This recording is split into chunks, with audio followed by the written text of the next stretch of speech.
আসসালামু আলাইকুম প্রিয় দর্শক, ক্রিকেটার আমি চ্যানেলে সবাইকে স্বাগতম।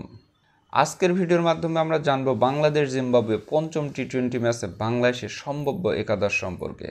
সেই সাথে এই সিরিজের মাধ্যমে বাংলাদেশ নতুন কী ইতিহাস গড়তে যাচ্ছে এবং বাংলাদেশ জিম্বাবুয়ে পঞ্চম টি-20 সিরিজের নতুন সময়সূচি সম্পর্কে। তাই পুরো ভিডিওতে লাইক দিয়ে চ্যানেলটি সাবস্ক্রাইব করে পুরো ভিডিওটি দেখতে থাকুন।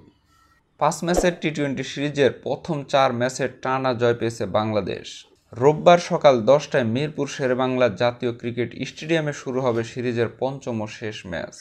দিনের বেলায় ঘরের মাঠে সচরাচর টি-20 ম্যাচ খেলে না বাংলাদেশ, কিন্তু আগামী মাসে যুক্তরাষ্ট্র ও ওয়েস্ট ইন্ডিজের মাটিতে আসন্ন টি-20 বিশ্বকাপের কথা মাথায় রেখে জিম্বাবুয়ের বিপক্ষে সিরিজের শেষ ম্যাচটি দিনের বেলায় খেলবে টাইগাররা। 5 ম্যাচের টি-20 সিরিজে প্রথমবার কোনো প্রতিপক্ষকে হোয়াইট ওয়াশের ইতিহাস গড়ার পথে বাংলাদেশ দল। অর্থাৎ এর আগে বাংলাদেশ কখনো কোনো প্রতিপক্ষকে 5 ম্যাচের টি-20 সিরিজে হারায়নি। তাই বাংলাদেশের সামনে সুবর্ণ সুযোগ। এই পঞ্চম ম্যাচটি জিততে পারলে বাংলাদেশ নতুন ইতিহাস সৃষ্টি করবে। বাংলাদেশ জিম্বাবুয়ে পঞ্চম ও শেষ টি-20 ম্যাচে বাংলাদেশের সম্ভাব্য একাদশ।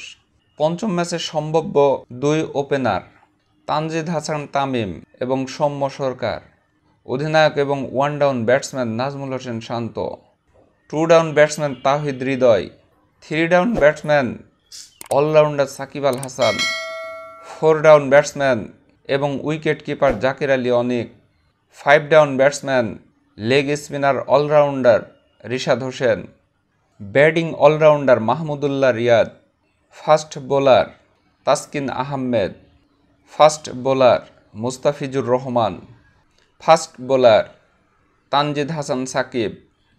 প্রিয় দর্শক, শেষ ও পঞ্চম টি-20 ম্যাচে বাংলাদেশের এই সম্ভাব্য একাদশ থেকে কোন batsman man of the match হতে পারে বলে আপনি মনে করেন তা আমাদের কমেন্ট বক্সে জানিয়ে দিন।